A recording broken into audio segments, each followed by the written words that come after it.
Hi, I'm Mars from StrataGames, and today I'm debuting my new Black Sac stock list. This is only minorly different from the previous list that I had. I made 2 changes to the main deck and 2 changes to the sideboard, so it's not that big of a difference if you have the previous stock list. I also updated my guide based on these changes and based on some of the opinions I've changed with the deck over time. Things like Nezumi Linkbreaker I used to think was the worst of our fodder creatures, but now seeing its power with the Nested Shambler and other cards in the deck, so I've actually switched to thinking Infestation Sage is actually the worst fodder creature in our deck. So for that reason, I'm sideboarding them a little bit differently, and I was maybe a little overzealous in sideboarding Mesmeric Fiends in the past, bringing in all 4 copies of them several times for many matches that I maybe didn't need to. So I've switched that, so some matches I'm not bringing them in at all when I used to, and some matches I'm only bringing in 2 or 3 copies. All of those changes are in my guide. If you've already bought the guide, you do not need to purchase it again. You will have this update as well as every single update in the future for the rest of time. If you have not bought it yet, go ahead and check the link in the description. Again, you will never have to buy it again. Now, the one downside I have to say is that for budget players out there, unfortunately, I found that Snuff Out is just too good to be playing in the main deck that I think you should be running a couple copies now. The reason for this is it's just so good against the majority of the meta at the moment. It's great against mono blue fairies, mono blue terror. It's good against Jund and Grixis so that you can kill their Court Clan Shaman before it gains Death Touch. It's good against Spy Walls. It's good against Elves. And it's honestly even not terrible against mono red madness. Obviously, losing 4 life is pretty brutal, but in game 1, if you're able to snuff out a Gutter Snipe before they're able to deal you any damage with it, it might just save you more damage in the long run. So I put 2 Snuff Outs in the main deck, and I took out the Sylvac Lifestaff in the main deck and the Wedding Invitation. Invitation I didn't replace with anything, but having a removal spell can often act as a Wedding Invitation, just removing the 1 blocker you need to get past. And the Sylvac Lifestaff, I've just found there's not as much burn in the meta at the moment. Maybe you're finding something a little bit different, but I've moved the Sylvac Lifestaff to the sideboard. So I have now 2 in the sideboard instead of just 1. In that spot, I cut the Crypt Incursion, which I haven't found to be as necessary. We already have some graveyard removal with Rotten Reunion and Nile Spellbomb, and honestly, against things like Spy Walls, I can often just have an aggressive enough plan that we don't even need to interact with their graveyard plan before we can just win the game. And I swapped out the Plague Drusulka that I had in the sideboard for another copy of Tragic Slip. The single target removal, as I was saying, has just been so strong that I think having extra copies of Tragic Slip, which are good on everything that I just mentioned Snuff Out is good on, is just really strong. So we're going to be siding these in pretty liberally. Other than that, it's the same stock list you know and love, with 4 Carrion Feeders, 4 Beetles, 4 Bloodthorn Vampires as our growers, 4 Nested Shambler, 4 Linkbreaker, 4 Infestation Sage, and 2 Shambligast as our fodder creatures, a couple Sadisticles, which also kind of act as growers, 3 Supernatural Stamina, 2 Unearth, 4 Village Rites, which is the number that I like to play, 2 Accursed Marauder, and 2 Rite of Consumption with 17 lands. This is what I've liked for a very long time, and I have made a couple minor changes to the deck, but I still really like this shell. I am not playing Perigee Beckoner. If you play Perigee Beckoner, there's nothing wrong with that. The card is very good. However, if you think the only way to play Black Sac is Beckoner, I do not think that is the case. I think that you can get great results without it, and I actually have a video coming up that's going to talk a little bit more in depth about the differences between the 2 decks, so stay tuned for that. But in any case, let's take this into a league and see how we do with the new stock list. You can now pick up my comprehensive guide to Esper Cryo Affinity, including 38 sideboard matchups, and I just put out a big update for my Black Sac guide, including a slightly different deck list. I began offering coaching sessions if you're interested in taking your Pauper game to the next level, and I'm accepting deck donations, so if you desperately want me to play a deck that I usually wouldn't play, something like Elves, or maybe you want me to suffer through High Tide, then you can make me do that for a small fee. I've started posting a league video every single day, not to mention streaming at least a couple times a week on Twitch, but I'm not going to be able to keep that up forever unless I can get a little bit more help from the community. Any of the ways I've just mentioned are great ways to help me out, or you can even subscribe and support me on a monthly basis. Alright, round 1 with the new stock list, and I am not kidding, we could not be given a better hand.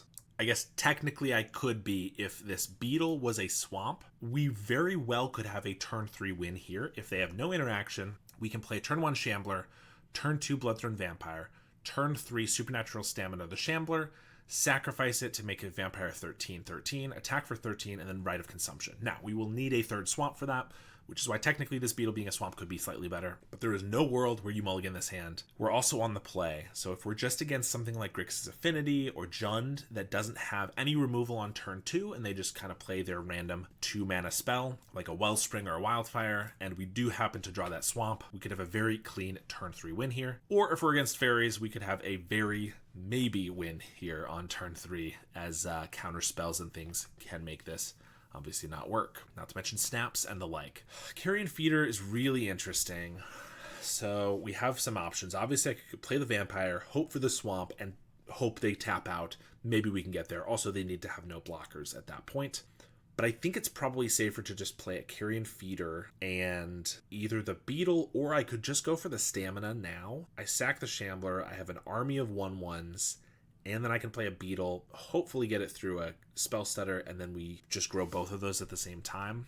I think we go for the Carrion Feeder and swing plan here. They're going to take it. I think actually I am going to go for the Beetle. Getting the Beetle under the Spell Stutter is pretty good. Supernatural Stamina we can get around a Spell Stutter because it's instant speed. We can do it a lot easier, that is, because if they try to tap out at their end step or whatever, we can use it. Also, if they go for a Ninja here and then like replay the Fairy Seer, we're just going to have a very, very good turn. Maybe they hold up 1 mana, in which case we have to play around a Spell Pierce or a Brinebearer Intruder, but they just play the Fairy Seer. So we'll see if we draw the Swamp. We still wouldn't have had the turn 3 win with the Vampire because they have the blocker, and we don't draw it anyway. We're still in an incredible spot. So we're going to Stamina this turn.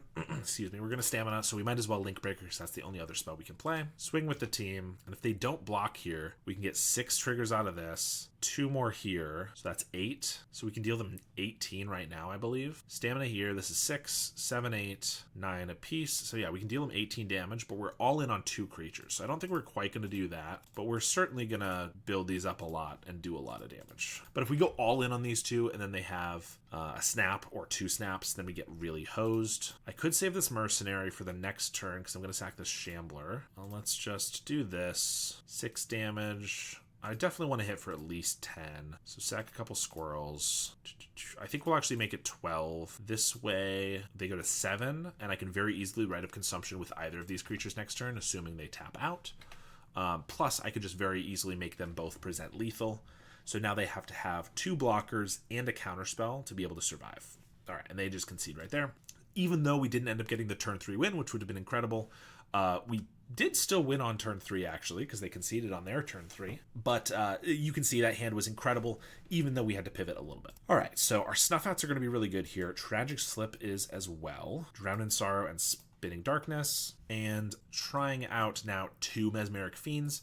I just found that I was over-sideboarding Fiends and maybe messing with my main game plan a little bit too much, and so I'm trying to split the difference a little bit. If you're against a combo or a lot of the control decks, I'm still bringing in 4 Fiends, but against a more mid-range or aggro or tempo deck like this, we're going to be bringing in just a couple. Rite of Consumption could be cool, but obviously it gets countered. If they have any mana up, it's really risky to play, and it's really tough to make work. Curse Marauder is just not likely to kill what we want to have die, and also we're bringing in a bunch of other targeted removal to make it better. Sadistic Glee can be decent, but they have a lot of chump blockers, and they have snaps and things to make it rough. And despite what I said about Link Breaker being not the worst anymore, that doesn't mean that Infestation Sage is always strictly worse. We obviously want to have flyers to block fairies. So in this case, we are going to be cutting a Link Breaker for the Mesmeric Fiend instead of a Sage. But in a lot of the other matches where the flying isn't as relevant, we would be cutting a Sage here. All right, this hand is not very good. We have 3 Swamps, which is technically more than we usually want. We want 2. Drown in Sorrow can help us come back from behind, but we just don't have a game plan at all except for kill their creatures. We have no sack creatures. We have just not really doing anything at all. So we're going to mulligan this one. I love double Snuff Out Spinning Darkness here. Unfortunately, no swamps means we can't actually cast anything. So we're going to have to mulligan that as well. This hand's not bad. 1 land is risky. We're going to get rid of 1 stamina, and I think part of me wants to get rid of the Drown in Sorrow, but we're likely to fall behind on 5 cards and 1 land. So if we get to 3 mana, eventually Drown in Sorrow could be the way to get out of it. But we also need a way to bait a counterspell, because Drown in Sorrow just by itself is usually not going to resolve. We need to bait a counterspell on the other turn, like their end step, and then drown. That just doesn't seem like something I'm going to be able to feasibly do right now, so I think we just get rid of it. If we can get off Shambler, Stamina, Village Rites, maybe even on turn 2 if we get another swamp here, then I think we can have a pretty decent game. But if not, it's going to be tough. They're on the play on 7 cards. We do find our swamp. Okay, things are looking up. So if they, for example, just go Moonstruck Hacker, replay the Seer, or just Ninja the Deep Hours, then I can Shambler, Stamina, Rights, pretty decent. Oh, Bajuga. I did not realize they were Dimir Fairies. I thought it was mono blue because of all the mono blue they were playing. They did have Moon Circuit Hacker, so this changes everything. Well, it changes a lot. That is pretty interesting. They are attacking. They could have a Spell Pierce up or something, or Dispel, either of which is kind of annoying. So, I could Fiend just to kind of get a lay of the land, see what they're doing. I could play an Infestation Sage, which with a Village Rights would give me a blocker for the Seer. Although I don't necessarily care if they get a Ninja going because it'll use up their mana, and then I can chump block it. I think, if we get Spell Pierced, it's really annoying. We're going to swing, and I'm going to go for the Stamina. If they Spell Pierce this, I can just pivot and play a Sage. But if they don't, and they Spell Pierce the Village Rights, then I still get all of my squirrels, so they get to counter my draw 2, but I still have 4 1/1s, and that's not terrible for me. They cycle a Lorien. Okay, that's totally fine. Pull up an island. So we're tapping out here, except, well, we get our Spinning Darkness. However, not enough creatures or black spells in our graveyard yet. Missing 1. I wish that was a Snuff Out. I would probably just kill the Fairy Seer here, but that's okay. They swing for 1 and just pass, and we get a swamp. Okay, we're just going to swing. If they're not mono blue, I'm assuming they don't play Brinebearer Intruder, so that's not something to fear, actually. Hitting for 4 is pretty good. I could cast a creature like a Sage. If it gets Spell Stuttered, then I can at least Spinning Darkness. And if it gets countered, I could actually then Fiend to see what else they have. And honestly, I think our squirrels and stuff can kind of just go the distance. So I think I'd like that to happen. If I just Fiend, they can Spell Stutter it. And I don't have 3 spells in our graveyard yet. 3 black spells. So I think I'd rather go for the... Honestly, I'd like the Sage to resolve too. We'll play a Shambler. If this just resolves, maybe I don't do anything. Yeah, they do have the Spell Stutter. That's fine. Now that gives us Spinning Darkness. I'm going to Fiend. I know I'm not sacking it, which generally you don't want to do. But again, I think like these guys can go up against Spell Stutters. If I can just take away, like if they have an Arms of Hadar, that'd be really important to take away.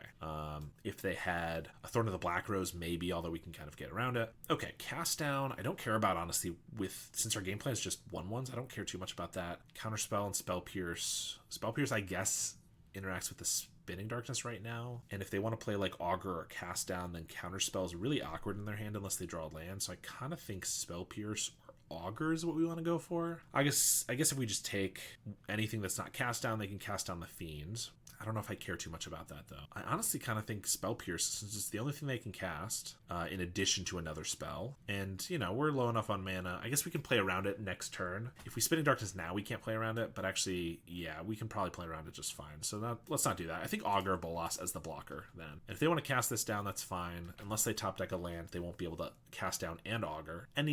If they do that, I can then Spinning Darkness the Augur. So it's not the end of the world either way. But anyway, all of that to say, their hand does not look exceptional. Fairy Seer, okay. So that was their draw. Trying to set up their Augur, but they scribe both to the bottom. Swing for 2. Oh, right. Set up their Augur, but the Augur's here. All right. Now we untap. We have a Swamp. They have Spell Pierce, Counterspell they can't play, and a Cast Down. I think we want to save the Spinning Darkness for the Augur, so let's just swing. If I swing here, they'll block, and they get to save the Cast Down, whereas if I leave it back, they might cast down this guy. So let's just swing at these. Hit for 4, play an Infestation Sage, and pass the turn. Yep, there's the Cast Down. Get back the Augur. If they Augur here, I Spinning Darkness it, and in case they top deck or get like a Dispel off of this, I'm just going to do it now. Since Spell Pierce doesn't work, but if they get a Dispel, it would. Another Cast Down, okay. They do get a land, but it's a tap land. Now they can't attack. All right, we get a Swamp, so we're still in a fine spot. They're going to trade off a couple guys here at least. They trade off the Spell Stutters, interesting. We'll pass. They swing. That means they have to hit a Ninja, right? Yep. Moon Circuit Hacker. If they replay the Seer, they can't counterspell. So maybe if we draw something good, we can get it through. Or they just don't play it and they take 3 here. Play the Seer. Scry 2 to the bottom. Carrion Feeder. Alright, we're going to swing with the team. I would love to force a Cast Down here before we play the Feeder, but I think they're probably going to just take the 2, which is fair. Oh, maybe not. Dang, so close. Carrion Feeder just dies, but then I can at least sack... Well, I'm getting it around a Counterspell, which I think is good. And then I can sacrifice, like, the Sage if I want to make a Flyer. There's no reason to sack Shambler. The only reason to make the Flyer is to block a Fairy or to have an untapped guy to block this. But I think I'd rather just have 2 resilient creatures Yeah, let's just let it go. Currently, they kind of have 2 duds in hand. Moonseeker Hacker can obviously turn one of those duds into something real, so that's the reason I might have wanted to block it, but I feel like losing half of my damage to sack this to make a guy that then trades doesn't feel very good, but they could also pull ahead here and it'd be pretty rough. There's an Augur. That's not great. Brainstorm. I mean, we're going to lose if we just top deck a bunch of swamps for sure. This one was going pretty well for us, and now we've just stalled out. I will trade for the Hacker this time. We get another swamp. Pass the turn. They have a Suffocating Fumes. Yep. So we make 1 insect. We make no squirrels because the guy's power was 0. Brainstorm. I guess technically if they can't remove this or find a fairy, this is a 4-turn clock. That seems unlikely to happen. There's another Augur for a counterspell. I'm not going to block. Honestly, this could be a win con if we can just like deal the damage, find like a supernatural stamina. Maybe they lose a counterspell. They discard an Arms of Hadar, though. That's not a great sign. I think we will unearth a Sage. Well, no, we won't do anything. They cast down the insect token. There's the Thorn. I mean, tapping out a counterspell could do us some work. We need to draw pretty well, like a Village Rites or something. Snuff Out doesn't do it. Bring back Infestation Sage. I think we're going to lose this one, but theoretically, we block here, we get a guy, they tap out for some reason, and we get a supernatural stamina. That would be lethal. Block the Hacker. They have a Ninja for the Augur. I guess I should snuff out the Ninja. They have another Suffocating Fumes. That's probably going to do it then. Another Swamp. All right. Well, it was close, but then we drew really poorly for a while. I will say, I thought they were mono blue, and they're actually Dimir. The main difference here is that Drowning Sorrow is not something I actually want in the deck, but we get our Sadistic Glee's back.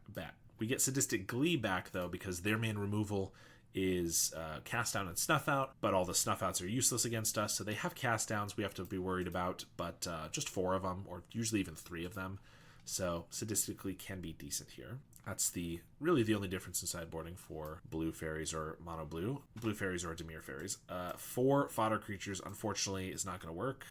I mean, this hand's not terrible as far as 1-landers go, but we have no card draw, which means we're probably stuck on 1 land, and usually 1 land against a fairy's opponent is death because they can just stamina, or they can just spell stutter you every single turn, and this isn't the best hand ever. Yeah, we got to go down to 5. All right, here we have card draw. We also have a Snuff Out, so we can at least get around the first spell stutter. We're gonna have to keep this one. I think I need to keep the high value of supernatural stamina, so I think we're getting rid of Link Breaker, Tragic Slip, keeping the Sage because it can block a fairy. Scry 1 to the top. We're gonna swing with the Sage, deal the damage, Village Rites to draw, and hopefully hit our land. Nope, not this time. So we're gonna I could just kill a fairies here, which means that we don't get ninja'd. If we get ninja'd though, we don't get spell stuttered. Yeah, I guess we pass. I think it's more important we save this to not get spell stuttered rather than to not get fairy seared or ninja'd. I guess we had an insect for the ninja anyway. I guess this way they have a spell stutter on 2. We draw the swamp. So if I nested Shambler, they actually can spell stutter, and I can't do anything about it with the Snuff Out. I don't have a sack outlet for the Mesmeric Fiend, so we just go for the Vampire. And if they just counterspell it, fine. Yeah. I think maybe I should have just snuffed this out, get in for a little bit of damage, and we're going to want to kill it anyway, but here's where we're at the moment. Another swamp. So I could Fiend. I don't have a way to sack it, so that seems bad. I'm not going to play this into Spell Stutter, so let's just pass. Another Fairy Seer. If they play another one, then I have to be worried about it because Snuff Out could then get countered by a Spell Stutter. We're drawing lands now. Too many of them. They cast down the insect token. So they're going to go for a ninja. No, they don't even. Okay. Amazing. Remember that great game 1? Yeah, me too. It was a long time ago. Take a couple damage. I just don't think playing a Fiend does anything for us here. Like, first one gets spell stuttered, second one takes whatever, and then just sits on the field. I guess it lets us get through a Nested Shambler, but we don't even have a way to sack the Nested Shambler for the stamina, so I think we just pass. Hand's looking really awkward right now. If we get like a Village Rites and we can bait with 1 Fiend, and then the second one we can use, and Village Rites is pretty good. They're going to go for a ninja. Now, I'm going to snuff it out, and despite the fact I have a million lands, I'm going to pay life because I don't want this to get spell pierced. We'll take 1, play a Fairy Seer again. Okay, so this is our window. I would love a Carrion Feeder or a Bloodthorn Vampire. Feeder would be better because I could fit it into my curve. All right, here we go. Carrion Feeder. Now we get to Fiend, see what they're working with, and then we can decide if we want to Fiend again or just Nested Shambler. All right. Hand is stacked, of course. Obviously, they haven't been playing lands, so we knew that was going to be the case. Double Thorn, I think we don't care about those. Arms of Hadar, I do care a little bit about that. Ambusher, I think that's fine. So, Spell Stutter Sprite, of course. I think it's got to be Arms of Hadar, and then I go for the Shambler and Stamina right now, because then we have one creature that's pretty big and can get bigger, and then we have 4 more 1/1s. There's no Arms of Hadar to wipe them away. Ambusher, I can start chumping if I need to, and I can just play around the counter spells. Yeah, it's got to be Arms of Hadar. And then Mesmeric Fiend I can save for later to bait another spell, counter spell or something. We're just going to do this while they're tapped out. This is what I was waiting for, was for not only us to draw a Carrion Feeder, which obviously happened at the perfect time, but also for them to tap out because of a Ninja or something. So we haven't won by any means, but that was a very good turn for us. Them top decking a cast down is pretty annoying, I will admit. They don't have anything else to play, though, so there's no reason to sack anything. We have a clock a little faster than them. Snuff Out's not bad. Oh, that was still really annoying. Because I was going to... So Snuff Out... Probably just use on a Fairy Seer right now, but I can't do that and Fiend unless I want to pay life, which I really don't, because then they have like an Ambusher and I'm at 2 suddenly. That's really bad. I could just do nothing, and if they go for like an Ambusher on one of these, then I can snuff out the other one, or the one that they play to... They gain 3 life though. That's kind of annoying. I kind of want to take the Ambusher now with the Fiend, because the life gain / the extra damage from them could be really annoying. But I also really want to top deck like a Sac outlet here for the Fiend. But there's no guarantee of that. I think we just go for the Fiend. And yeah, honestly, I think the Ambusher is the... We play around the counter spells, and the Thorns are not exceptional for them anyway. Also, it's redundant. Ambusher can be a little annoying, and I don't think I want to snuff out one of these at the moment. Top deck an Augur, so that's what I'm going to snuff out probably on my turn. You get another cast down, swing for 2, but we know they have access to nothing here. We do get the Bloodthorn Vampire.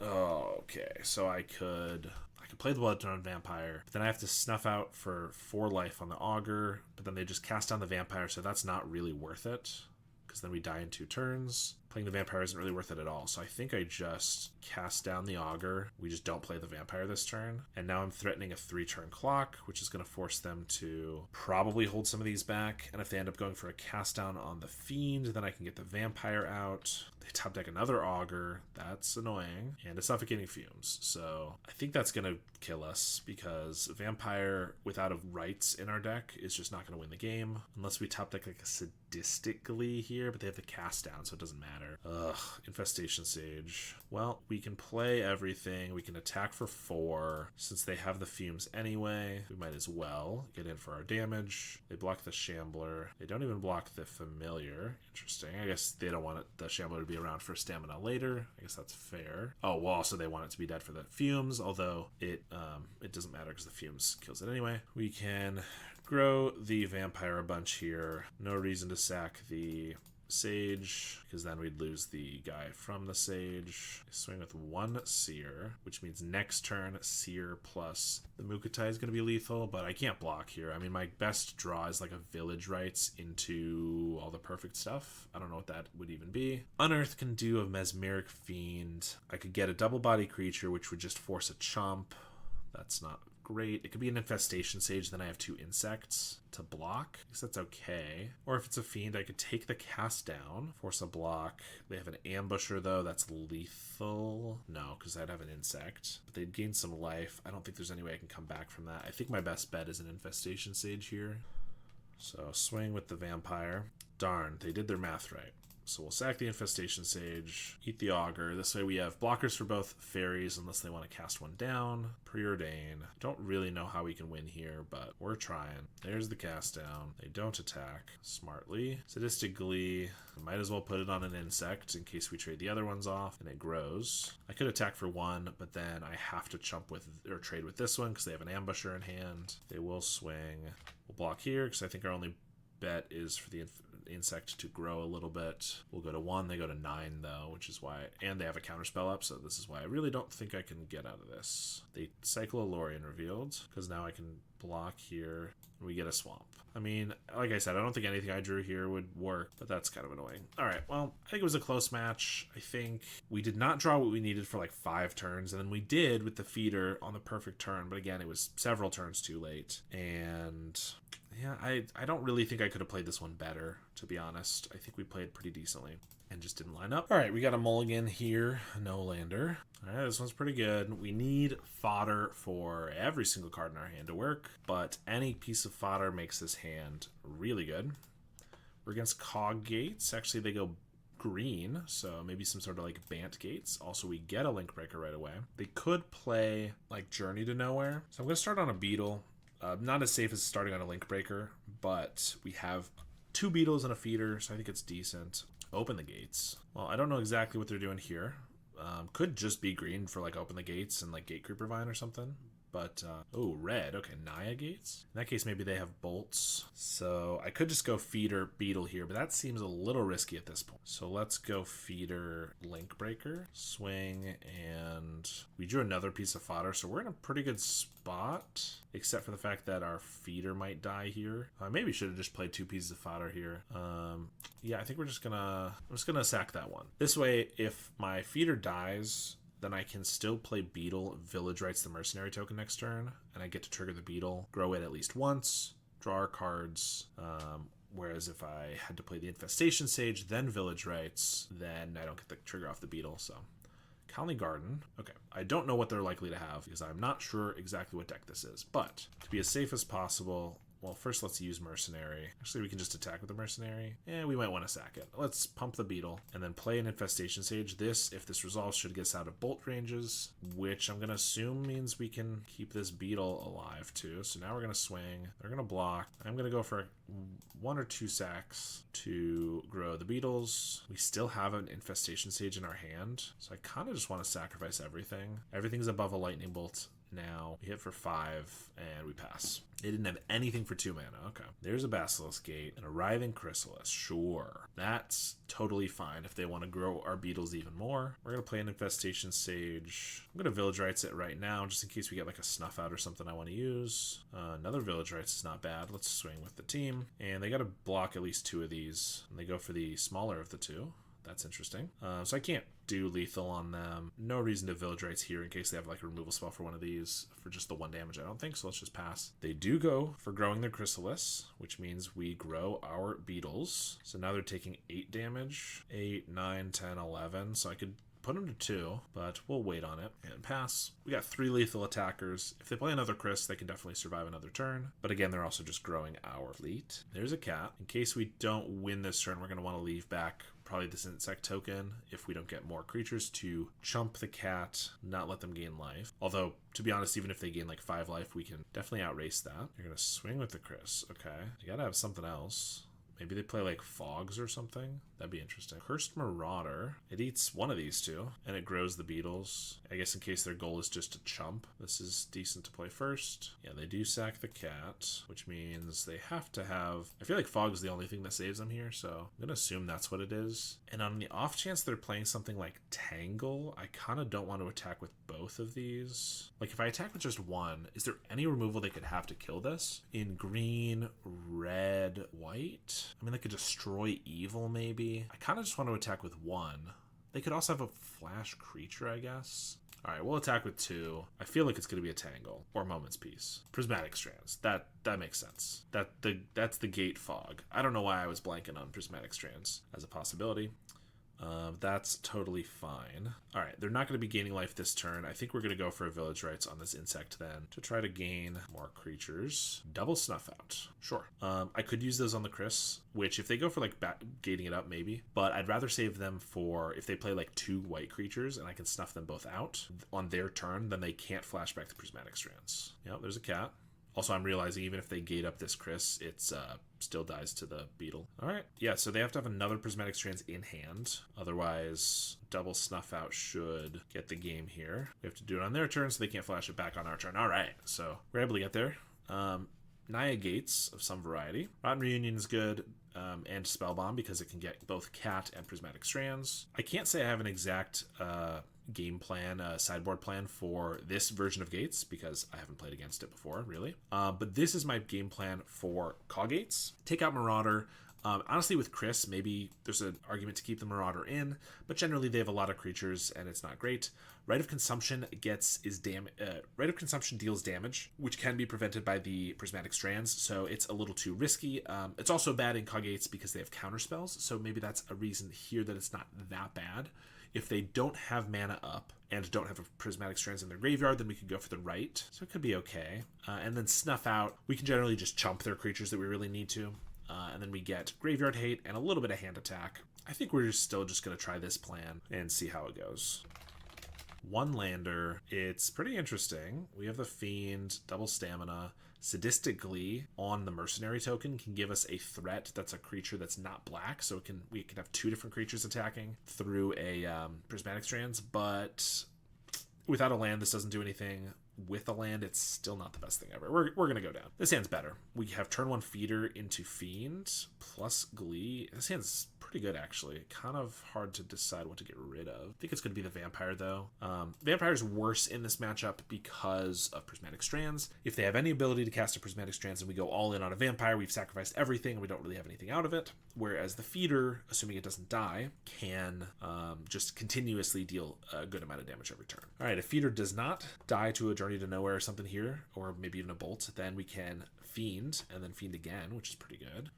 They do have a white-red land, though, so those two creatures, those two colors can, definitely kill a Feeder. Unfortunate. All right, we hit a Swamp, though, so next turn I can Fiend with a Rites, so that's not terrible. They miss a land drop. They did mulligan a 5, so pretty brutal for them, especially when we're going to start hand attacking them. But what are you going to do? So draw 2, tear apart their hand. They do have double Journey to Nowhere. Chris, Gate Creeper Vine, but they didn't choose green because they wanted red. That makes sense. I think we got to work through these journeys. Yeah.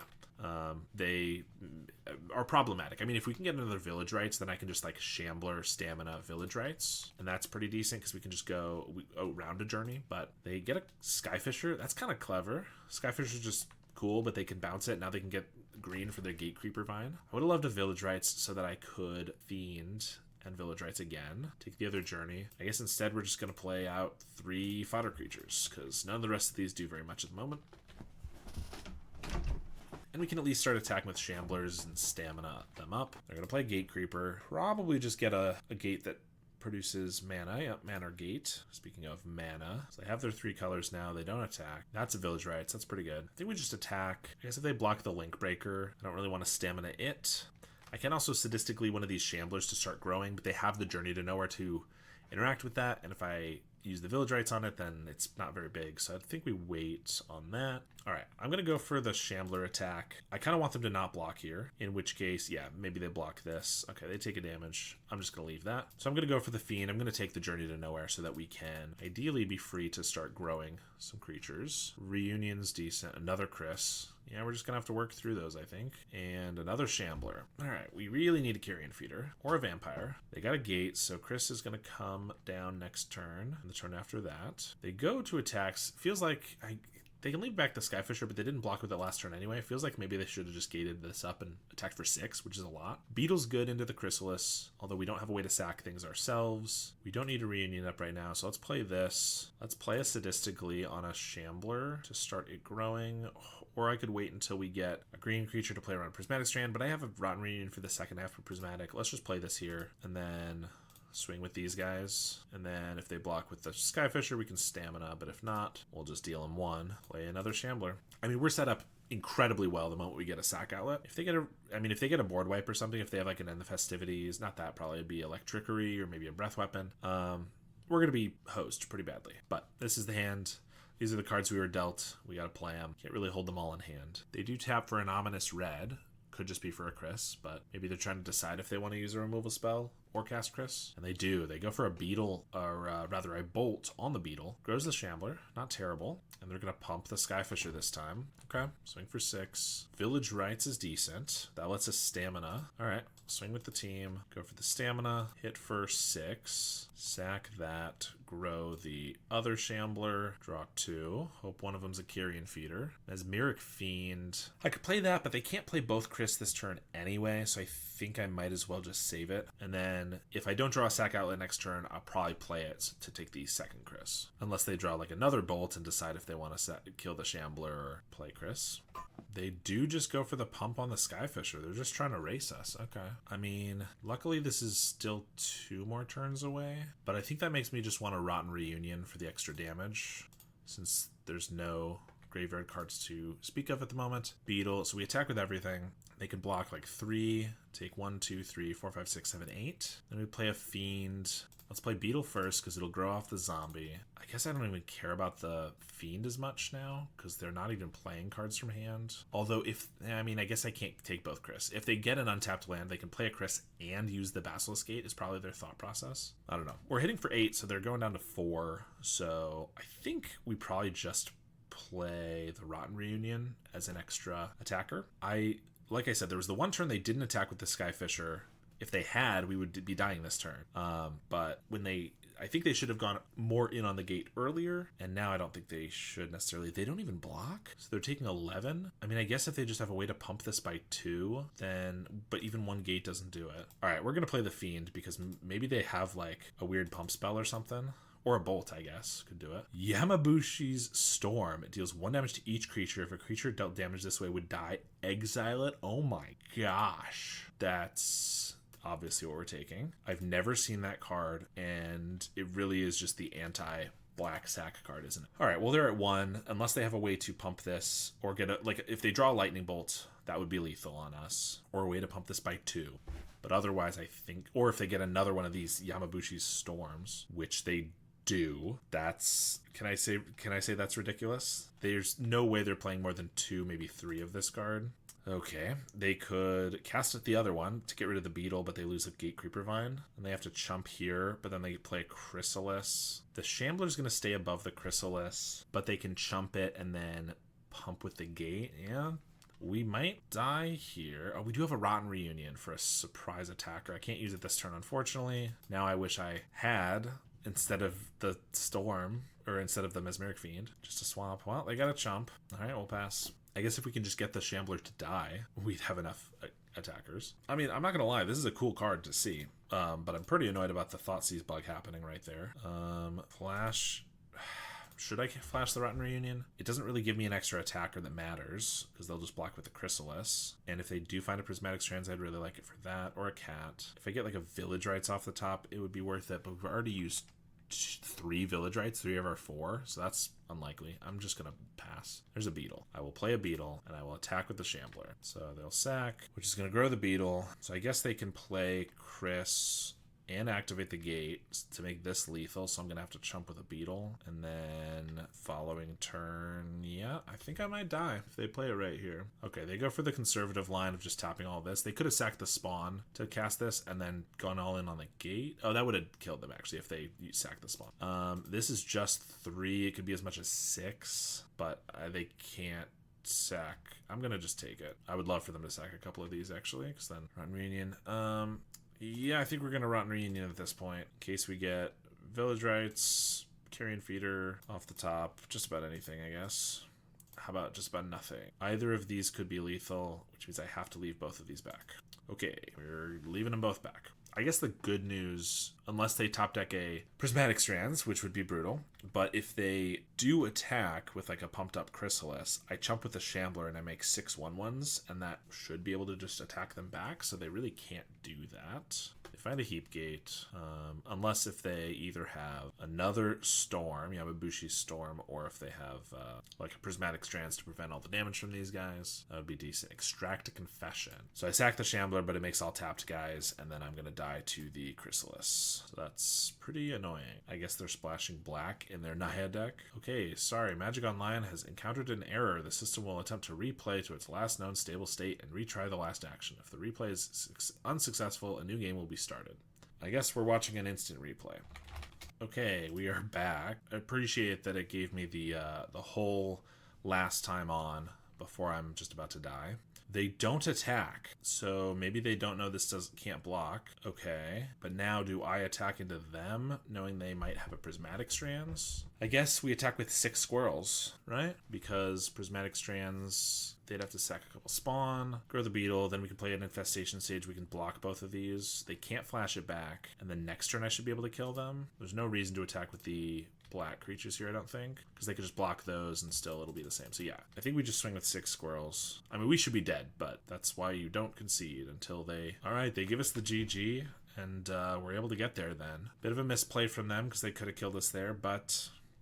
They also got super lucky with those storms, so I guess I'll take it. Alright, here is just a pretty reasonable hand. It's not amazing, but we have Feeder with some fodder, Snuff Out for interaction, and some lands. Beetle's a good draw. We're going to start this game off the right way that I haven't the last couple, which is start with an Infestation Sage, or rather just some fodder. It could be a Nested Shambler, but I like doing this because Shambler we want to protect a little bit more. Sometimes an opponent will just bolt a Shambler, which can be good if we want them to use a bolt on it, but if we have a stamina, or at least want to draw to a stamina, then we'd rather that does not happen right away.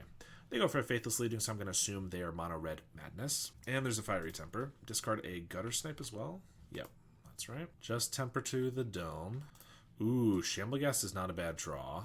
Well, I wish I had it originally, because I can play it with the Feeder, sack it to the Feeder to make a Treasure, and then play a Beetle, which makes it so that the Feeder can survive a Bolt, because I can then sack the Sage twice to make it a 4/4. But the fact that I have to play the Ghast this turn means that the Beetle would still only be a 3/3. So all of that to say, if we want to really protect the Feeder, I think we still do that, because I could play a Feeder with a Nested Shambler, then it survives 1 bolt, but then they bolt it again, and then it just dies, and I have a 1/1 Beetle, and that's not very good. Whereas this way, I still have a 3/3 Beetle and a Feeder, so they have to use like 4 or 3 removal spells, or maybe 2 removal spells and a Lava Dart to really get through that. So I think this is worth it. Also, the -1/-1 from Shamblegast is not the most effective here. It's not terrible, because it can take out a Sneaky Snacker or a Voldaran Epicure that can attack in, but it's not the most insane thing ever.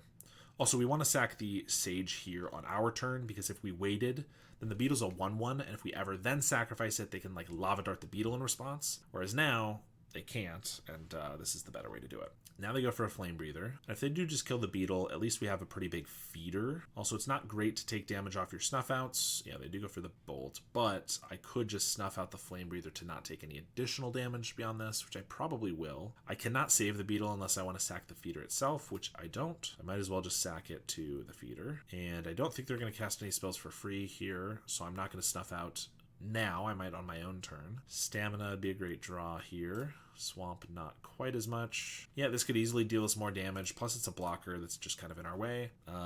If I wanted to wait 1 turn, I could Snuff Out for mana instead of life, but I just don't think waiting is worth it. So we're going to spend 4 life on this and just hope it does not bite us. And I could attack for 5. I could make it 7, which is a 3-turn clock, which if they don't have another Gutter Snipe or something could be worthwhile. If I hit for 5 here, they're at 14, and I draw Stamina, then this goes up to 6, so that's 11. So it's not lethal next turn, even if I get a Stamina. Whereas if I deal 5 here and I draw nothing, then I have 7, then I have 7. That's still lethal in 3 turns. So I think we'll wait for that reason. If it was not still lethal in 3 turns, if we say draw 2 more swamps, I probably would sack the Shambler here. But since it should be lethal either way, I'm going to err on keeping our fodder on the board in case we get a Village Rites or a Stamina or whatever. All right, they Faithless Looting, been a Lava Dart and a Snacker. Not the best for us. Dart obviously makes it so a Stamina on the Shambler's pretty impossible at this point. They go for another Looting that's not going to pick up the Snackers this turn, but they could find a Fiery Temper or whatever. Discard a Mountain and a Gutter Snipe. Okay. I mean, Faithless Looting is card disadvantage, so I don't hate that they're casting a couple of those for not a lot of value here. Beetle's pretty good. We'll just cast that right now, so that if I end up sacking anything in combat, it'll grow this one as well. I do need to be aware of the Lava Dart that they have, so if I go to sack something, then they might try to dart the Beetle, in which case I'll have to sack something else. So this is 6 damage, puts him to 8. Now I can sack the Shambler twice.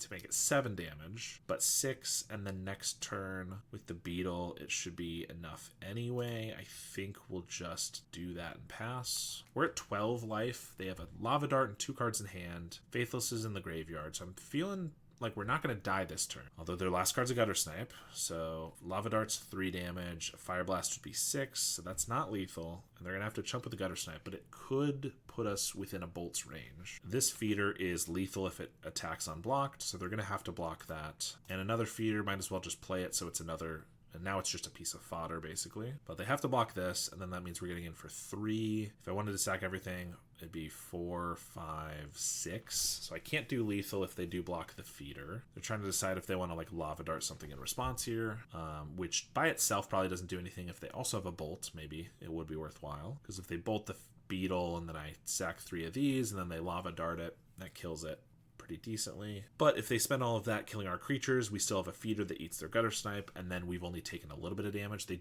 just go for a Fire Blast on the beetle. So yeah, I can't keep the beetle alive unless I sack all 4 of these, which is just not happening. So we're just going to sack the beetle to the feeder, and we'll swing. And they don't block the feeder, so we are going to deal them lethal by sacrificing this feeder and this shambler, and no reason to even do anything else. That's 8 damage. So that's what I mean by Snuff Out's not bad in this matchup. If you have it right when they play a pinger, you can kill it right away, and you take, we took 1 damage off the Flame Breather, but I think we would have taken more damage off of it because they ended up casting 2 Faithless Lootings and a Fire Blast, so that's 3, plus they had a Lava Dart, so that could have been 4, not to mention it would have been a blocker and things like that. So I'm not saying Snuff Out's amazing, but it is something. That said, it's obviously one of the cards we're going to cut in sideboarding. 2 Snuff Outs, 2 Accursed Marauders, 2 Infestation Sage, 2 Unearth to make room for our Graveyard Hate and our life gain, Spinning Darkness and Sylvark Life Staffs for life gain, Nihil Spellbound Rotten Reunions for Graveyard Hate. This hits all of their Snackers, Lava Darts, Faithless Lootings, but also a couple Tragic Slips.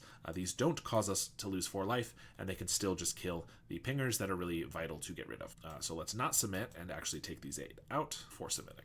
All right, this hand's not bad. We have a sack outlet, a beetle, a fodder creature, and some card draw. We're going to lead on the Link Breaker, then probably just Village Rites it, see what we get. Or I could like beetle, and then when they try to kill the beetle, I could Village Rites that. Another swamp, not quite what we wanted. They just passed through their turn, not playing a land. They did keep a 7-card hand, and with no second land, I guess? I don't know. We'll swing for 1, and I think we'll just Village Rites the Link Breaker. We need more fodder to make sure we can play these guys through even a single bolt, which should be a lot easier if they're on 1 land. But still, if we play a beetle here, it's just going to die. Okay, beetle and a ghast. Play ghast. Next turn I can play a vampire and a beetle. They're going to bolt the mercenary token. Fair enough. I guess if they go after our fodder, it might be a little more challenging to get these guys to survive. Faithless Looting, been 2 mountains. So their card for turn was mountain, and then they discarded 2 mountains, or they just like did not play a land for some. Because why would they discard 2 mountains? I'm so confused. They Lava Dart the Shamlagast. The good news is they have 4 cards in hand, and we're still at 20 life. So we can't really play anything because these die to Lava Dart if nothing else. So I mean, they're successfully holding us off because we've only gotten 3 creatures of fodder, and we sacked 1 of them ourselves. They play another mountain. Okay, we do have a Tragic Slip to kill that once a creature dies. Okay, Sylvark Life Staff is good, but doesn't really do enough at the moment. I guess I just play it, play a beetle, try to equip it, they'll Lava Dart, and then I can Tragic Slip this. That does not seem very good. I think we'll wait 1 more turn, try to find fodder or something, and if we don't, we can at least play like every spell in our hand. Ideally they can't kill all of them. There's a Gutter Snipe. Well, yeah, we're definitely gonna have to kill that this turn. Can't wait any longer. Lava Dart's 4 damage. If they have like a Fire Blast, that's 7. So fodder off the top would be really good. Vampire, I guess, could be fodder. All right, let's play a beetle. Let's try to equip it with a life staff. Force the Lava Dart. There it is. I guess if I just played vampire and then the beetle and then go to equip, I could like maybe outplay them a little more. I'm not sure. So we need a Tragic Slip, so we only have 3 more mana. So I guess I just vampire and life staff, because I could vampire and beetle, but like that doesn't do that much, and I'd rather have the way to gain the life. I think, I mean, if they want to Fire Blast this, that would be great for us. So I will Tragic Slip the Gutter Snipe. At the very least, if they kill this, I'll gain 3 life out of it. I mean, to be honest, we could definitely still lose this one. We have a lot of good cards, but we need fodder to really do anything, and if we don't draw it and they are able to kill our 3 creatures here, we could definitely lose. They're going to swing for 1, no land, we get a beetle. I'm going to play out our team. They might sack or like bolt this in response to the beetle, so I couldn't grow it, but they let it go. There's another. Let's play a vampire. If they have like an End the Festivities or something, it's not the worst because our beetles do grow here, so we could sack 1 vampire and keep our whole crew alive, but we're not going to sacrifice anything until they make us. They go for a highway robbery, discarding a fire blast, which probably means they have another one, or maybe they're just desperate, but usually fire blast is something you keep when you're trying to deal a bunch of damage. They do go for the End of the Festivities, so we get to sacrifice this vampire to gain 3 life, and it'll grow everything enough to survive. So this is basically just killing 1 creature, dealing us a damage, although we gain 3 life back, so not too bad at all. Unless they have another one, in which case I'd have to sack probably the vampire to itself to keep the beetles alive. But they already played a land for turn, so that's not going to happen. And there we get a Shambling Ghast. That's some fodder. Equip the life staff to it. Swing with the crew. I'm not going to sacrifice this until I have to, probably, because if we do now, and then they have another End of the Festivities, I'm going to have to lose the vampire. And I don't want to do that, so I think we just hit him for 5 here. As long as I don't think I'm going to die, though, because they have 3 cards. If they theoretically were Fire Blast, Bolt, Bolt, that would be 13 damage. Flame Breather attacks for 1, that's 14. If they have another Bolt, I would die even through a Sylvok Lifestaff. So I could also sacrifice this to gain 3 life. I would hit for 9, then I can equip this to one of these guys. Actually, if I hit for 9, then I equip this here, and then I end up sacrificing this, these would be 8, this would be 9 next turn. Whereas if I hit for 5, they go to 12. Actually, I think it is worth it to gain the damage this turn. It's a lot of damage that I'd be losing otherwise, and this actually makes it so we can win next turn, potentially, or at least force them to chump next turn, which I think is better, and it's a little safer because we get to equip the life staff to gain a little bit more life even. Because if I sack the vampire, these are both 4/4s, so that's lethal. Plus we go up to 21. It seems really hard for them to get lethal, so yeah, I think it's actually better this way. There was definitely some merit to what I was saying before, keeping the Shambling Ghast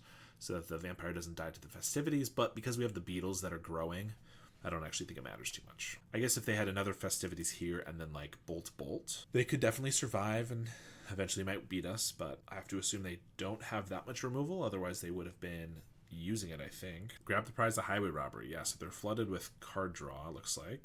Put us to 15. Play a mountain, which means I'm pretty sure the most they could have is Fire Blast, Bolt, which is 14 damage. Okay, Epicure. Epicure is good because it means they don't have to chump with the Flame Breather. Well, if they have a Bolt, maybe. I guess if they don't have a Bolt, then they will still have to chump with both because any combination of these, any 2 of these would be lethal. They attack for 1. I don't think they can deal me 13 with 2 cards, so that's fine. And unless they have another Epicure, I think this means I can get them. I don't want to sack any of these, because if I go for a Village Rites and a Vampire and then they have a Bolt on a Beetle, that's pretty bad.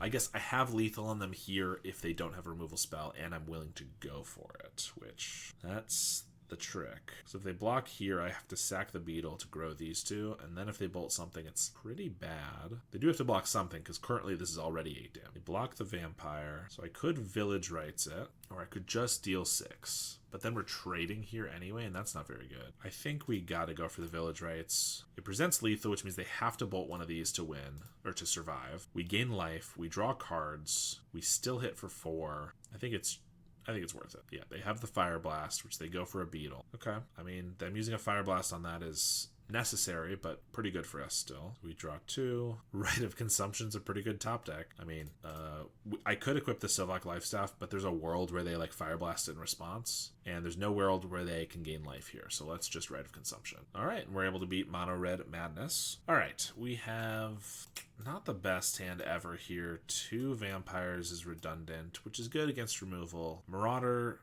we would love some beetles with. Infestation Sage, I'm gonna keep it. This is like the very bottom of acceptable, I think. And if we're against White Weenie or Boros Synth, either of those is going to be kind of a tough matchup, especially with a subpar hand like this. Yeah, it looks like Boros. There's a Lembus. We get another Stamina. I think we just play a Vampire. So I could Marauder there. Obviously, we're going to get an Inspector or something with it anyway, so it's not terrible. But I kind of want to just... Yeah, they're going to bolt this. I could double sack this, but I really need this Sage. We're going to just let this go. I really need the Sage, so I'm going to hold stamina for it, because this is our only fodder at the moment, which means this vampire is very fragile without more fodder. And so stamina is going to be used to make this Sage multiple fodder creatures. And that is its goal. They're going to swing for 1. And so, I mean, maybe it's not worth losing a vampire, like casting a vampire and losing it, because they also play like Thraben Charms and what's the other one? Journey to Nowhere. But we're going to swing, and yeah, I'm going to play another vampire. And now if they go to kill it, I'll stamina this in response. Ideally, that'll work. And then I can sack it, and then at least we have the Sage still working around. Of course, they play a synth and get another bolt off the top. I guess that taps them out of red, so this should probably work, but nice draws. They swing for 3, trying to race us, I suppose. Bolt the vampire. I could also just stamina the vampire, which probably makes more sense. It's saved, because I have to sack both halves of this anyway, so it's about the same. But I don't have to go through the steps in case there's any way to get, like, goozled. So I guess we'll just do this. I guess the difference is that this comes back as a 1/1. So if they have a way to, like, deal it damage again, they could kill it, as opposed to it being a 5/5, which would be harder to kill. I don't know. Well, 2 swamps off the top's not what we want. I could attack for 9-ish if I sacked everything. Well, I'm going to swing. They block here, I assume, and we will just stamina this. We're trading half of the Sage for a Inspector. Not terrible. I think I then also just play a Marauder, eat another Sage, and their Inspector. Slow their attacks a little bit. It's the same number of creatures on my side of the board. There's a Skyfisher, Limbus off the top, Synth, so it looks like they don't have a 4th land at the moment. Another Synth off the top. Okay, come on, Village Rites into some other stuff. Oh boy. So I can only attack with the Bloodthorn Vampire. If I do, I mean, I trade, like, it seems decent because I essentially trade like an insect token for a Glint Hawk, which is not bad, but how am I supposed to kill them if I've like lost all my insects and I have like a 1/1 vampire? So I think we just have to pass. Our goal now is to not die, not lose the vampire, ideally, to a Journey to Nowhere, and then find a Rite of Consumption. But this is a very bad matchup for us because they play like 12. They play as much removal as like Gardens. They play 4 Bolts, 4 Galvanics, 2 or 3 Journey to Nowhere, 2 or 3 Thraben Charms. So it's just a ton. Also, they have some life gains, so like our beatdown plan like this is going to lose spectacularly to their own. But we have also drawn 6 lands. There is not a game ever where you want to draw 6 lands. I think 4 is the most you ever want to draw. 3 is even plenty usually. And so everything in excess of that's just a dead card. So we've basically lost 2 to 3 cards that we could have had. And this game is definitely close enough that 2 or 3 different cards would have changed it. Like a Snuff Out on one of the Glint Hawks or something, so that we could get in for more damage. And they're also chaining these together pretty nicely. Now that's just lethal in the air, so we die unless we get like a Snuff Out, which is not even a very good card for us to draw. Better than our 7th land, though, I will say. Alright, this one we have a bit of a weird one. I take out all of our main deck removal because Snuff Out costs us life. Not very good against the pseudo burn deck. Shambling Ghast doesn't ping anything off. And a Cursed Marauder, they have a lot of, as we saw, Inspectors. And instead, we get Spinning Darkness. I don't love single target removal in this matchup, but the fact that you also gain 3 life is just really strong. Picking off a Skyfisher and undoing their Lightning Bolt to you or whatever can be pretty good. A couple Drown in Sorrow because it wipes away all the Inspectors, which are chump blockers, as well as Glint Hawks. And then some Mesmeric Fiends. Just 3 because I don't really want to cut any of our other fodder. But these are nice to pick off their removal, or obviously just their draw engine, their synth or whatever. So that's what we're going to do. This hand it's very similar to the last one in that it has more lands than we want, 3 instead of 2. It has double of the same grower, and it has fodder and some card draw, but I don't think this is a mulligan. We just need to get good draws off this Village Rites. If we draw 2 lands off of it, we'll probably lose 100%, but if we can get like 2 pieces of fodder off of it, then I think we'd have a pretty good shot. We would much prefer one of these feeders be a beetle. Maybe fodder and a beetle off the Village Rites would be good. Alright, lead on the Sage. They have a Relic of Progenitus. I don't hate that a ton. There's our Swamp, right on time. Relic can interrupt the Supernatural Stamina or Unearth, but it's not the worst thing ever. A Carrion Feeder here just dies to a Bolt. Honestly, maybe it's better to just Feeder, and then if they go for the Bolt, I can Village Rites it. This way we preserve one of our fodder creatures, and, you know, since we're losing the Feeder anyway, we get to Village Rites. I think this might be better given our hand. Kind of need to save the fodder. A Relic of Progenitus, it away. One more Sage and another Swamp. I don't think it's going to cut it unless they are on one land. Maybe we have a shot then. Okay. I mean, if they end the festivities here, it's a little annoying, but we do just get a giant creature. We are going to grow this feeder a little bit now, so if they bolt it, I'm gonna, yeah, we'll just do that. I think I don't need to go crazy, but like just a little bit makes it a little tougher to kill. It makes it so I don't have to wait for all of these triggers to resolve in case they want to try to interrupt it to like do something. All right, they're passing here. They could have a Journey, but if they pass, they can't have Journey to Nowhere. Thraben Charm doesn't kill it with no creatures, so the best they could have is like a Bolt, because Galvanic doesn't even do 4, and we can survive a Bolt. I guess the game crashed again, but we weren't that far into this one, so probably be not a big deal this time. All right, going our turn. Bloodthorn Vampire. They could have an Electrickery. Okay, then we go all in on a feeder, and then they Journey it to Nowhere. That could be pretty annoying, but we can't do much about it. Let's attack with everything. So they just take it. That's 5. I can't make it any more. Well, I could if I wanted to sack all these, but I think we want to be spread out for now. Lose the Village Rights, hit for 5. And if they have an Electrickery, I can still save the Vampire anyway, so let's just play that in case they get a removal spell for one of these guys. Yep, there it is. So Insect Token is dead no matter what. I guess I don't need to sack. Yeah, so save the Vampire, sacking the Insect Token. And then I could double sack some of these to go in on the feeder to make it as big as possible. I could make it as big as a 6/6. Then one Journey to Nowhere is just really bad. Or I could leave it. It's a 2/2. Then we have 2 fodder creatures left over, which can make a 4/4 or a 5/5. Neither of those feel like they're really going to win the game. I think I need to go all in on this and just hope they don't have the Journey to Nowhere. I guess even if they just have like chump blockers, it's pretty bad. Really wish we had the Supernatural Stamina here. But yep, I guess we're going all in on this. Bolt on the Vampire. All right, well, down to just me. They could have land, Journey, or they could just have like an Inspector or a Glinthawk to block. Crack the Relic. Plains, but nothing to play. Okay. I don't think there's any reason to play that because this is already going to be lethal next turn. Let's just hope they don't draw a removal spell or a creature or anything at all. Dawnbringer Cleric both blocks and gains life to put them out of lethal range. Okay, and we draw a Swamp. I will swing. I think they have to block. I mean, they could really chance it. Destroy Evil? You gotta be kidding me, dude. They didn't have enough removal in their main deck. They had to bring in more from the side. Okay. Synth into a Great Furnace. They have a Glinthawk. Pick up the Synth into a Radiant Fountain. We get an Unearth. We can have a 1/1 Carrion Feeder. Sure. Pass the turn. They swing for 2.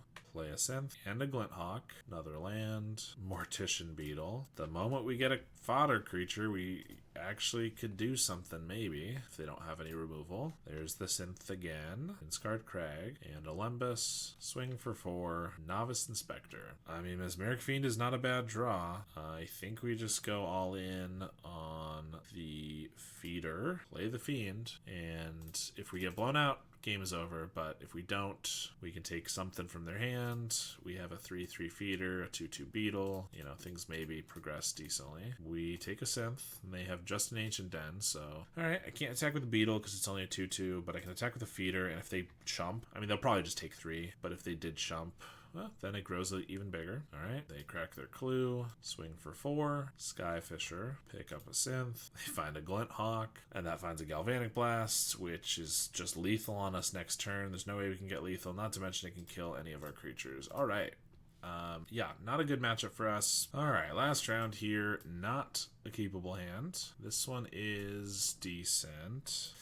We have to make the hard decision of keeping the second beetle or the second fodder creature. And I think I'm inclined to keep the second beetle, and we'll keep the Shambler in case we get a stamina. Looks like we're against more red. Ooh, feeder as well. Honestly, we need to protect the Shambler more than we need to protect this feeder, so I'm just gonna play it.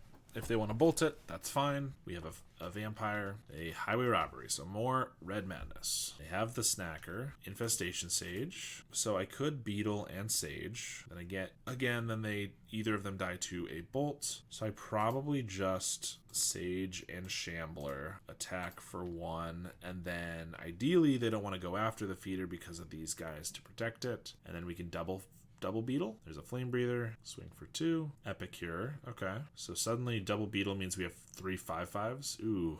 Village Rites is tempting, but I think we just want to get down 2 5/5s this turn, and we just swing with the crew, and I want to do some of these while they're tapped out, again, to get up above that bolt threshold, or at least make it easier so we don't have to wait on triggers to get our creatures. But the Shambler I still want to keep in case we get a supernatural stamina, because that would be insane on this board. It would make us have like 3 9/9s, so we're just going to keep that hit for 4. They bin a snacker with the blood token. Swing for 2. Another Epicure, so they can get back the snacker with the blood. They even have another snacker. Okay. And a mountain. So that's 6 damage in the air next turn. It can be a lot. Obviously, we have a lot of damage this turn. If we play a Link Breaker, that's 7, so 21 damage. So they have to block one of these, but that's not that much. And if we take 8 on the crackback, we're almost assuredly dead to their stuff.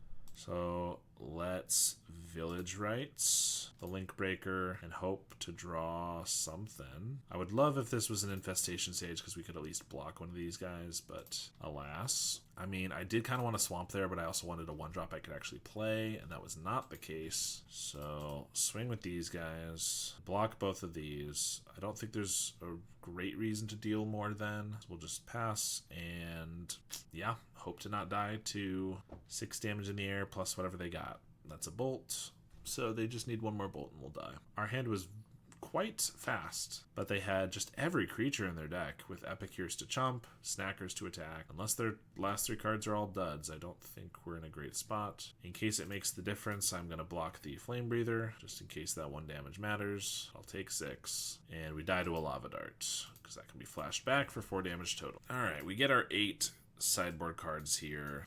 Take out these 8 for pinpoint removal, life gain, and graveyard hate. I don't love keeping a 1-land hand without card draw, but this is a pretty dang good one with the life staff. I think we're going to keep it and hope for the best. We're going to lead on a Shambler, because if we just get a swamp, I can just life staff equip it up and that guy can grow right away. We get the swamp.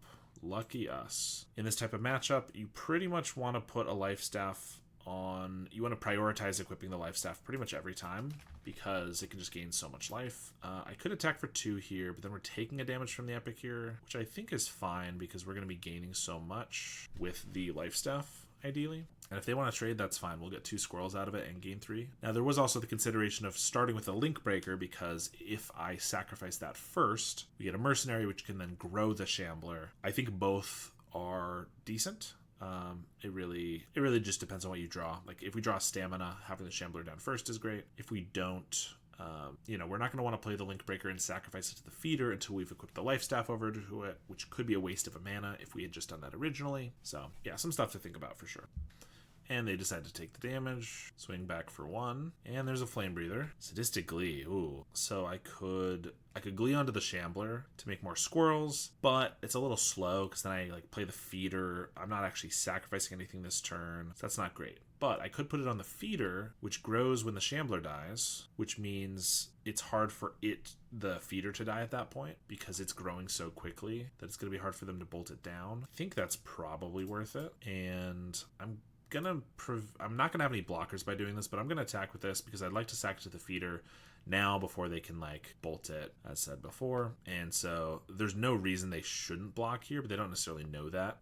Looks like they are gonna block, but we haven't played a land, so theoretically I could play a swamp and a Shambling Ghast to ping off this Flame Breather, which would be pretty cool if we had that ability. But we're gonna gain 3, make a bunch of guys, and pass. I'm going to hope we don't have to sack these squirrels, because I'd like to equip the life staff to them first. They grab the prize with a Fiery Temper. It is a lot of damage. 5, 7 total. So we're going to go down to 14. And they don't attack, which could be because they don't know this can't block, or it could be because they want blockers. Another swamp is not bad. We need mana for this life staff. So actually, I kind of like that. I could, at 14 life, with them at 5 cards in hand, I could be at risk of dying, so I really don't want to waste this life staff. So we're going to play 1 Link Breaker. I'm going to equip the life staff twice with the other mana.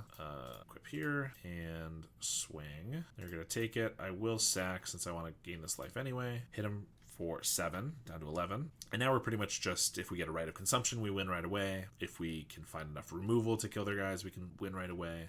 But this life staff can very much keep us afloat, while the feeder just does all the work. They highway robbery away a mountain, then faithless looting. Bin 2 more mountains, so they're getting pretty flooded. No attacks, and we find a tragic slip. That's pretty good to pick off the flame breather. Although if I'm not super scared of the flame breather, which I'm not really at the moment, I might just save that for a gutter snipe, which would be more scary. All right, equip this to a squirrel. And this is when they might, like, if they have a lava dart or a bolt, they might kill the squirrel in response because it deals 3 damage anyway because we're not gaining 3 life. And then they get to kill a squirrel, which is kind of cool. But we're going to obviously grow this. And at 17, they're going to chump with the Epicure. I might as well equip here just in case. And yeah, I could tragic slip the flame breather. You know, if they play gutter snipe, they're going to have to chump with it anyway. They don't have any lava darts. They don't have any highway robberies plotted. I think it's worth it to just tragic slip this now, because if they play a gutter snipe, it's going to have to chump anyway. They're not going to have enough damage to deal us unless they have like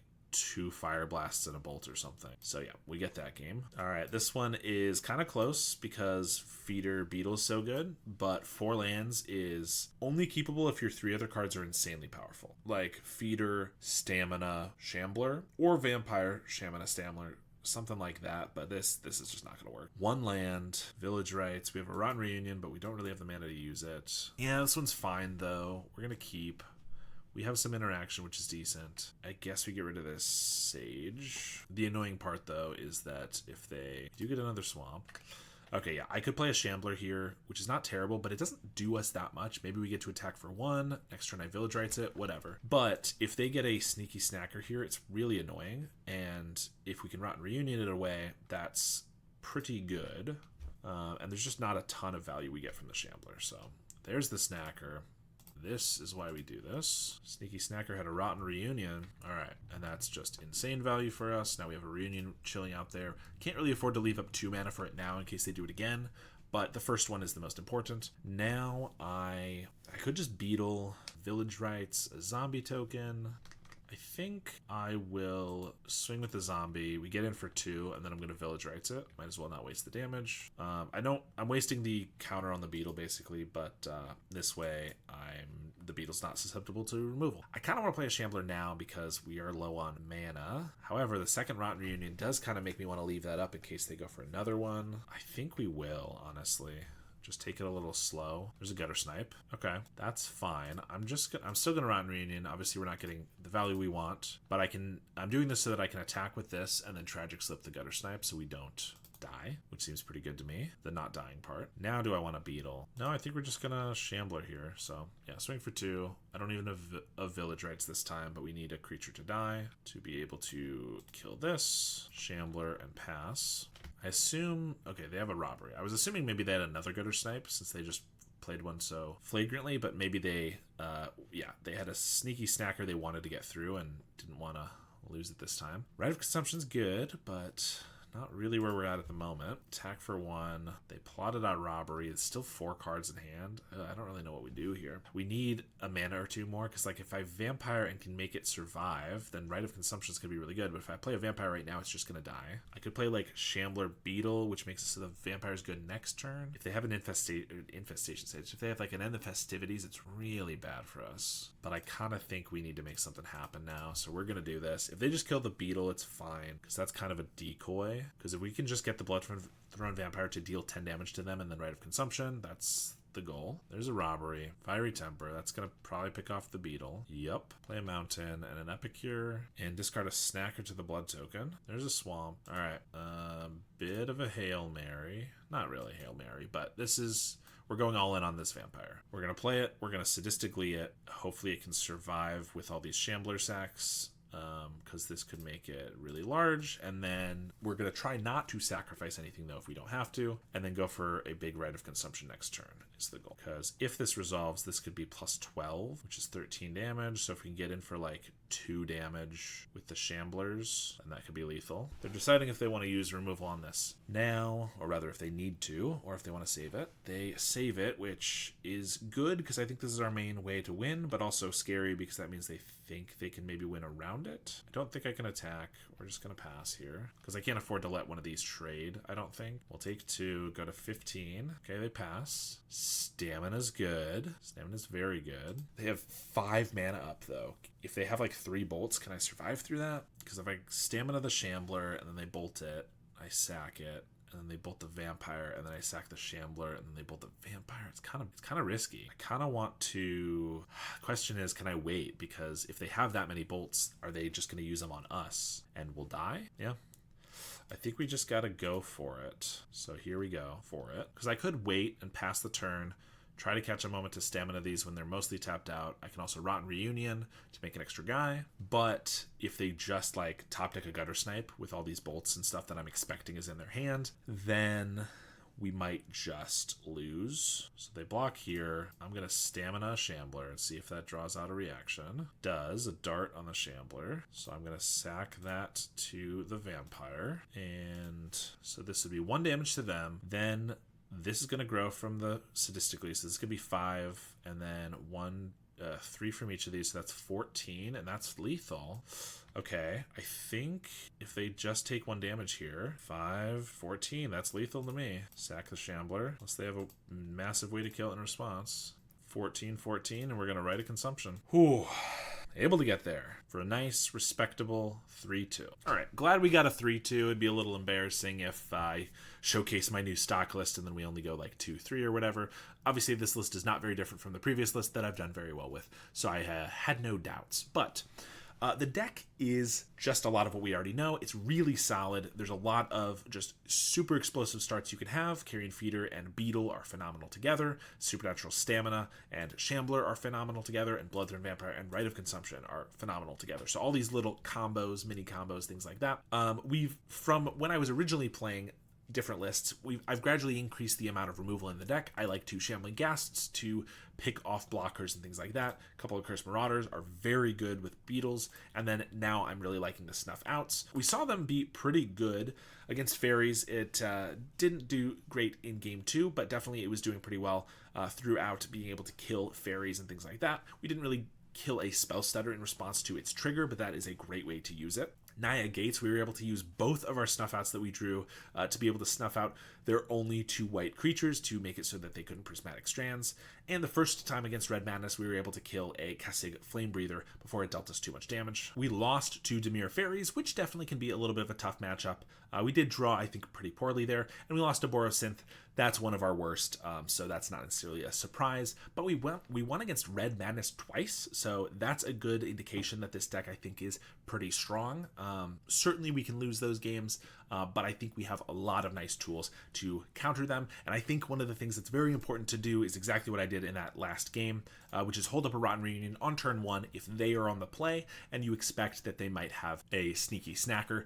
Obviously, losing that little bit of tempo if they don't and you don't end up playing anything at all can be a little rough, especially if we only have 1 or 2 lands to mess around with. But often the first creature that you get on the field isn't actually that impactful for a little while. Obviously, it starts to build that cushion that you want for your feeders and your beetles so that they won't die to a single bolt, but you can also build that up a little bit later, and sometimes it'll work out well like it did. As mentioned before, I have a 60-page guide with 38 sideboard matchups that you can check out. A link is in the description, and I hope you enjoy the deck as much as I do. Thank you so much to my supporters, including my $10 supporters, Howard Granger, Lars, JMW, Rafa Rodriguez, JDNPX, Jason Golombuski, Halkaz, Cody Cowell, Ill Intent, and Emmanuel Mayer. I really appreciate the support, and I will see you all next time.